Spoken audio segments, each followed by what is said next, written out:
আসসালামু আলাইকুম। সবাই কেমন আছেন? আজকে আপনাদেরকে দেখাবো কুয়েতে কিভাবে শিম চাষ করায়। শিম চাষ করে, এই যে দেখেন, এই যে মাশাল্লাহ ভাই, বিশাল বড় একটা শিম বাগান। মাশাল্লাহ, এখনো শিম ধরে নাই, ফুল চলে আসলো। দেখেন, এখন শিম ধরার প্রস্তুতি। আর আপনাদেরকে পুরোটা বাগান দেখাইতেছি। দেখেন কত সুন্দর ভাই। এই যে পুরো আমার উপরে যেটা আছে না, সবগুলা সিম গাছ। আর নিচে দেখুন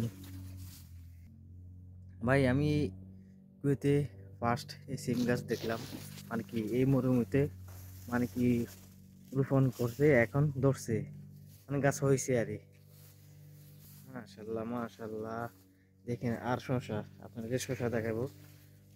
আগে বাগানটা দেখুন পুরোটা।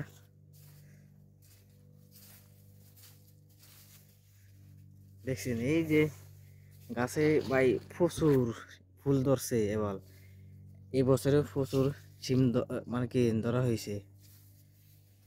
এই যে এখনো ছোট ছোট সবগুলা।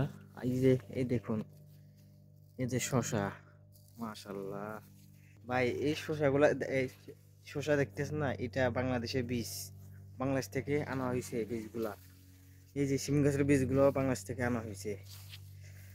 দেখুন ভাই, বিশাল বড় একটা সিম গাছ। এই যে আমার পিছনে দেখতেছেন না, কত বড়। আর আপনাদেরকে শশার গাছ দেখাইতেছে। এই যে শশা গাছ, এই যে মাশাল্লাহ, বড় বড় শশা ভাই, অনেক মিষ্টি খেতে শশাগুলা। এই পাশে শশা সবগুলা। কিছু সিম গাছও আছে, দেখেন।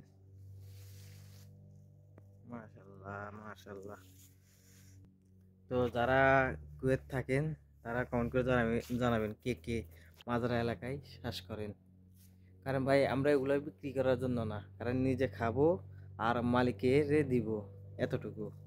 কেউ কেউ তো বিজনেস করে, এই সবজি ক্ষেত করে এই মরুভূমিতে, কুয়েতিরা। আমাদের ওগুলা নিয়ে নিই, মানুষের বাঁটবো, দিব, নিজেরা কিছু রাখবো, সবাইকে, আত্মীয় স্বজন যা আছে, বন্ধু যা আছে, তাদেরকে দিব। এই হলে তা অবস্থা। বা হয়তো আমি সুন্দরভাবে গুছিয়ে কথা বলতে পারছি না।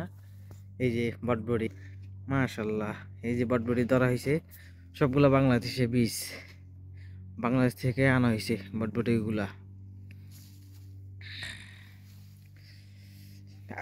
পুরোটা দেখাইতেছে আপনার, যে বটবটি গাছ দেখছেন ভাই। এখনো বটবটি খাই নাই, কারণ ধরছে তো। আগে মালিকের দিব, তারপর নিজেরা খাবো। কারণ মালিকের দিতে হয় আগে দিয়ে। কারণ মালিকের দিকে তো অনেক খুশি হয়ে গেছে, মাশাল্লাহ মাশাল্লাহ।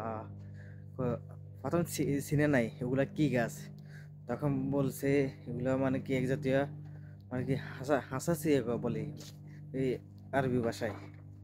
কেউ ফুল বলে এই শিম বটবটি রে। তো সবাই ভালো থাকবেন, সুস্থ থাকবেন।